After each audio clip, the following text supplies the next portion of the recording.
질의에 앞서 자료 요구할 시간을 놓쳤어요. 저한테 안 주셔서, 예. 기를 안 주셔서. 간단히. 자료 요구 먼저 예. 하겠습니다. 저 질의와 관련된 건데요. 여인형 전 방첩사령관 관련해서입니다.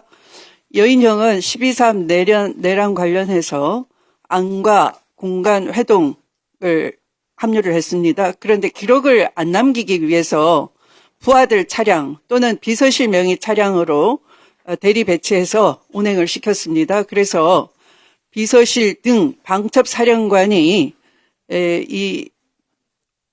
사용한 비밀 차량 배차 운행 일지를 제출해 주시기 바랍니다. 또 여인형은 내란 회동 등과 관련해서 비용을 지불했다고 합니다. 여인형 방첩사령관 시절 사용한 수억 원대의 지휘 활동비와 국정원 특활비 사용 내역을 제출해 주시기 바랍니다. 국정원 특활비 예산 지침에 제한사항이 생기니까 방첩사가 따로 방첩사 재정혁신 TF 운영계획 및 예. 네, 예. 네, 김선호 장관 대행님, 추미애 의원님께서 말씀하신 것을 오후까지 자료 제출해 주시기 바랍니다. 네. 그렇게 하십시오. 예, 예.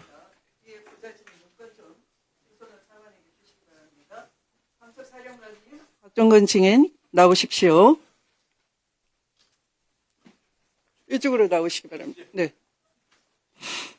좀 명확히 하고 지나가야 예, 전 특전사령관입니다. 네네. 자, 윤석열 피고인은 헌법재판관의 신문에서 본인이 국회의원을 끌어내라라고 곽종건 증인에게 지시한 적이 없다라고 했습니다. 답변해 보십시오. 명확하게 지시하셨고 12월 10일 국방위 때 제가 말씀드린 사항 알았습니다. 분명하게 지시를 한 것이죠. 예. 네. 그리고 김용현 피소추인은 김용현은 피고인은 이 본인도 그 요원을 끌어내라라고 했다라고 변호인과의 신문에서 답변을 했습니다. 그런데 증인은 이 국방위에서 앞에 이렇게 말했습니다. 190명이 아직 다 찾는지 확인이 안 된다라고 윤석열 피고인이 얘기하면서 정족수가 차기 전에 끌어내라라고 얘기를 해서 설령 당시에 그 발언 단어를 요원 또는 인원이라 표현했다 하더라도 앞뒤 맥락상 보면 국회의원만이 그 본회의장 안에 있었지 국회의원 외에 표정물이 따로 있었습니까? 작전팀이 들어가 있었습니까? 들어가 있지 의원이나 다른 인원이 들어가 있었습니까? 그렇지 않습니다. 분명히 말해 보십시오. 제가 12월 10일 국방위에서 한 말씀을 정확하게 다시 말씀드리겠습니다.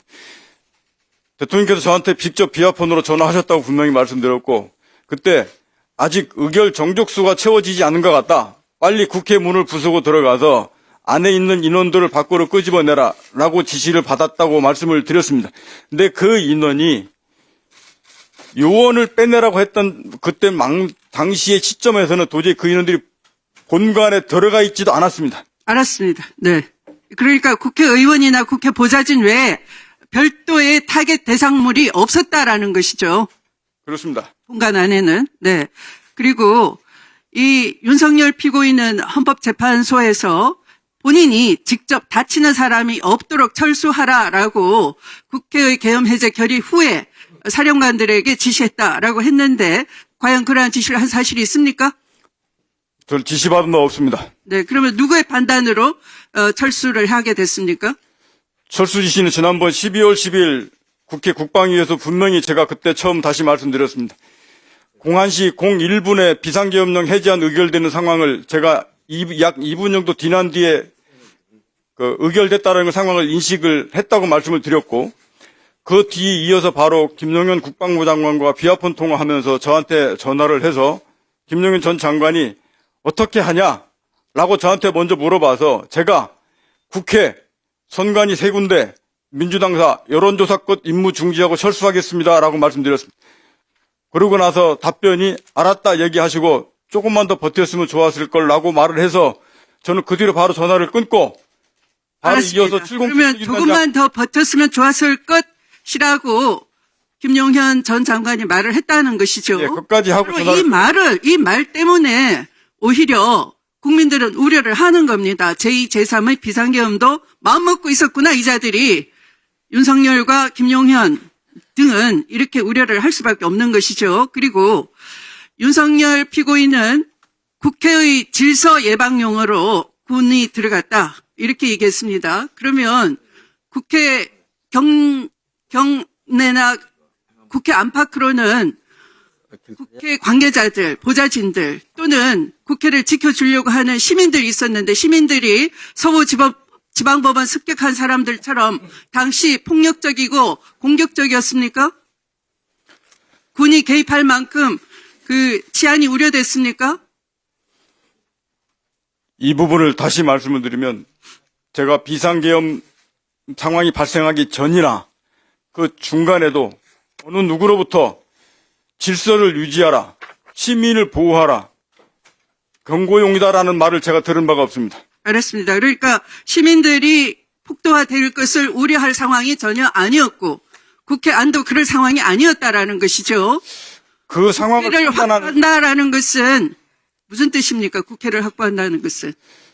앞서 말씀드렸듯이 그 상황을 제가 그 당시 상황을 판단하는 것은 제가 판단 영역 밖의 문제라고 말씀 먼저 드리고 다만 그 말을 제가 들은 바가 없고 상황이 끝난 다음에 이후에 그런 말씀을 하시기 때문에 제가 질서 유지였다, 경고용이었다, 시민보호였다는 말을 제가 상황 비상계엄이 끝난 이후에 들었다고 말씀을 드리는 거였습니다. 그 다음 국회 시설을 확보하라고 말씀하신 이 부분은 제가 명확하게 지난번부터 12월 1일 6개 장소에 대한 시설을 확보하라라고 김영현 장관으로부터 제가 받았다고 지난번에 말씀을 드렸습니다. 시설을 확보하라는 의미를 받을 때는 통상 군인들은 명확하게 그 확보하라는 의미를 구현하기 위해서 해야 될 행동과 하지 말아야 될 행동을 정확하게 지침을 둡니다. 근데 당시에 그런 지침 없이 시설을 확보하라는 임무만 저한테 부여됐고 저도 707 특임단장한테 확보해서 경계하라는 임무를 줬습니다. 그렇게 되다 보니까 최종적으로 국회의원 지금 여기 계신 안기배 의원님 애들 이노시 그대로 통과를 시켰습니다. 그 결과로 나타났는데 그 결과론적인 것을 거꾸로 다시 맨 앞으로 뒤집어서 국회의원을 잡지 말랬다는 말이 거꾸로 나오고 있습니다. 그건 명백히 잘못된 겁니다. 저는 분명히 말씀드리는데 이것은 현장에 있는 지휘관과 현장에 있는 707 특임단장과 거기에 있던 작전 요원들이 정말로 현명하게 판단하고 대응한 결과물입니다. 이거를 지시에 의해서 그렇게 된 것이 아닙니다. 네, 현장 지휘관들의 현명한 판단에 따른 철수 지시나 재반 후속 조치가 있었는데 이걸 마치 김용현이나 윤석열 내란 공범들은 자신들이 그렇게 조치를 취했다라고 가로채기를 한다는 것이죠? 저는 그렇게 동의합니다. 저는 그 전에 그런 말을 제가 지시를 받은 바가 없습니다. 네, 됐습니다. 수고하셨습니다. 그럼 시간을 절약했다가 다음 질에 쓰겠습니다. 네. 30초요. 네, 알겠습니다.